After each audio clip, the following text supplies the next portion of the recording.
November 19వ తారీఖు నా పేరు తమ్మినేని పాండు, ఆంధ్రప్రదేశ్ స్వచ్ఛంద సంస్థల ఐక్యవేదిక అధ్యక్షుడిని. ఈరోజు మన మాజీ ప్రధానమంత్రి అయినటువంటి శ్రీమతి ఇందిరాగాంధీ గారి యొక్క 107వ జయంతి సందర్భంగా మరి నెల్లూరు పట్టణంలో 10వ డివిజన్ 13వ డివిజన్లో ఈరోజు విస్తృతమైన సేవా కార్యక్రమాలు చేయడం జరిగింది. ఎందుకంటే ఇందిరాగాంధీని మన భారత ప్రజలు గుర్తుపెట్టుకోవాలంటే మరి ఇక్కడ అనేక కులాలు అనేక మతాలు ఉన్నాయి.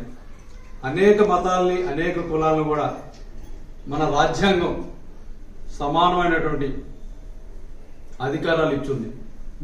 మరి శ్రీమతి ఇందిరాగాంధీ గారు గత కొన్ని సంవత్సరాల క్రితమే